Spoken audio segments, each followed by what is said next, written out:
Hello dear friends, എല്ലാവരും സുഖമായിട്ടിരിക്കുന്നോ? ഇന്നൊരു ഇലത്തോരൻ വയ്ക്കുക. ഇപ്പം എല്ലാവരും പറയത്തില്ലേ കർക്കിടകത്തിൽ 10 ഇല തോരൻ കഴിക്കണമെന്നൊക്കെ. എനിക്ക് 10 ഇല കിട്ടിയില്ല, 8 ഇല കിട്ടിയുള്ളൂ. നമുക്കിന്ന് 8 ഇല തോരൻ വയ്ക്കാം. എനിക്ക് കുറച്ച് കുമ്പളം കിട്ടിയിട്ടുണ്ട്. ഞാൻ എല്ലാം കുറേശ്ശെ എടുത്തിട്ടുള്ളേ. കുമ്പളം കിട്ടിയിട്ടുണ്ട്, കുറച്ച് മത്തൻ, കുറച്ച് ചീര, ചേമ്പിൻ്റെ താള്, കുഞ്ഞു ചേമ്പിൻ്റെ താള്, ചെറിയ താള മറ്റേ ചേനയുടെ താള്, കുറച്ച് പയറിൻ്റെ ഇല, തകരയുടെ ഇല, പിന്നെ ഇത് നമ്മുടെ മധുരക്കിഴങ്ങില്ലേ, നമ്മൾ സ്വീറ്റ് പൊട്ടറ്റോ എന്നൊക്കെ പറയുന്നത്, അതിൻ്റെ ഇലയാണ് കുറച്ച് കിട്ടിയിട്ടുണ്ട്. 8 ഇലയേ ഉള്ളൂ. നമുക്ക് 8 ഇലത്തോരൻ വയ്ക്കാം. ഞാൻ ഇതെല്ലാം കൂടെ കഴുകി വൃത്തിയാക്കി കൊണ്ടുവന്ന് വെച്ചിട്ട് കാണിക്കാം. ഞാൻ ഇലയെല്ലാം കൂടെ അരിഞ്ഞ് കുനുകുന അരിഞ്ഞു കൊണ്ടുവന്ന് വെച്ചിട്ടുണ്ട്. പിന്നെ നമുക്ക് അരച്ച് ചേർക്കാനായിട്ട് ഞാൻ കുറച്ച് തേങ്ങ, മഞ്ഞൾപ്പൊടി, ജീരകം, വെള്ളുള്ളി, കുറച്ച് കൊച്ചുള്ളി, ഇതെല്ലാം കൂടെ നമുക്ക് ചതച്ചുകൊണ്ട് വരാം. ഞാനതിന് പെട്ടെന്ന് എടുത്ത് വെച്ചതായിരുന്നു. ഇതെല്ലാം കൂടെ സാധാരണ ഞാൻ തോരൻ വെക്കുന്ന പോലെ ഞാൻ വെക്കുന്നത്. ഇനി എല്ലാവരും 8 ഇല 10 ഇല തോരൻ എങ്ങനെയാണ് വെക്കുന്നതെന്ന് ഞാൻ നോക്കിയില്ല. എന്തായാലും എൻ്റെ തോരൻ ഞാൻ വെച്ച് കാണിക്കാം. ഇതെല്ലാം കൂടെ നമുക്ക് ഇച്ചിരി എണ്ണ ഒഴിച്ച് കടുക് പൊട്ടിച്ച് ഇല ഇട്ടിട്ട് അതൊന്ന് ആവി കയറാൻ വയ്ക്കാം. ഇച്ചിരി കടുകും പൊട്ടിച്ചിട്ട്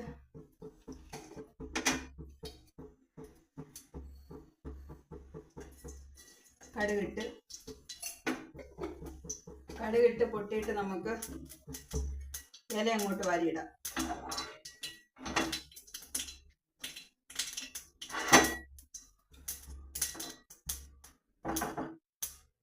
ഇതിനകത്ത് ഞാൻ കുറച്ച് കൊച്ചുള്ളി അരിഞ്ഞിട്ടിട്ടുണ്ടേ.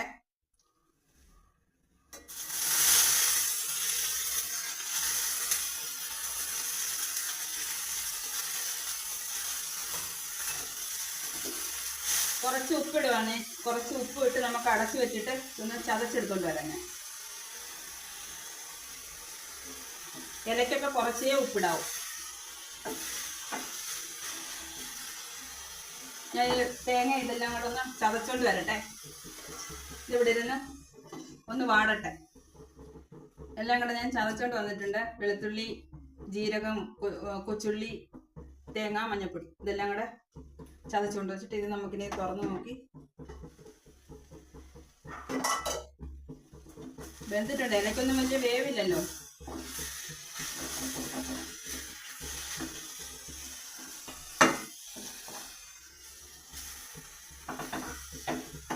അരപ്പിട്ട് കൊടുക്കാമേ.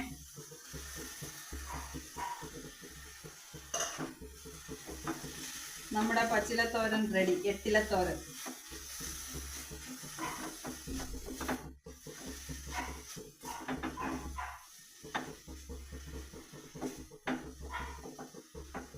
ഈ നമ്മൾ തോരൻ വെക്കുമ്പോഴേ ഇലകളൊക്കെ തോരൻ വെക്കുമ്പോഴേ കുഞ്ഞുങ്ങളൊക്കെ കഴിക്കാൻ അവർക്കൊക്കെ മടിയാ. അതിനൊരു ട്രിക്ക് ചെയ്താൽ മതി. ഇങ്ങനെ ആകുമ്പോഴേ ഇല നമ്മളെല്ലാം വെച്ച് ഇതേപോലെ ആകുമ്പോൾ ഇതിനകത്ത് ഒരു മുട്ടയും കൂടെ പൊട്ടിച്ച് ചിക്കി തോത്തി എടുത്താൽ അതവർ കഴിച്ചോളും. അപ്പം മുട്ടയും ഇലയും കൂടെ ആകുമ്പം അവർക്ക് ഇഷ്ടമാവും.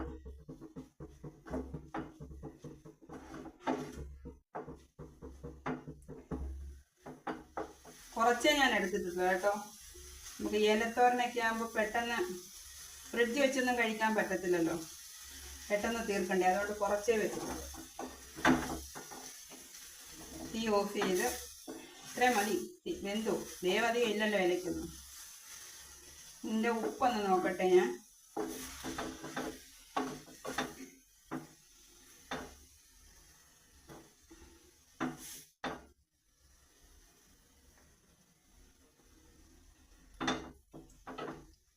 കൊള്ളാം കേട്ടോ, ടേസ്റ്റ് ഉണ്ട്. ഞാൻ വേറൊരു വീഡിയോ ആയിട്ട് വരാം കേട്ടോ. എൻ്റെ ഈ വീഡിയോ ഒന്നും കാണാത്തവരൊക്കെ ഒന്ന് കണ്ടു നോക്കുക. കാണാത്തവരൊക്കെ ഉണ്ടെങ്കിൽ ഒന്ന് സബ്സ്ക്രൈബ് ചെയ്ത് എന്നെ ഒന്ന് സഹായിക്കണേ. ഞാൻ വേറൊരു വീഡിയോ ആയിട്ട് തരാം. ഓക്കെ. ചതയ്ക്കാൻ എടുത്തതിനകത്ത് ഞാൻ 3-4 കാന്താരിമുളകും കൂടി ഇട്ടിട്ടുണ്ടായിരുന്നു കേട്ടോ. കാന്താരിമുളകിൻ്റെ കാര്യം ഞാൻ പറഞ്ഞില്ല, അതിനകത്തുണ്ടായിരുന്നു.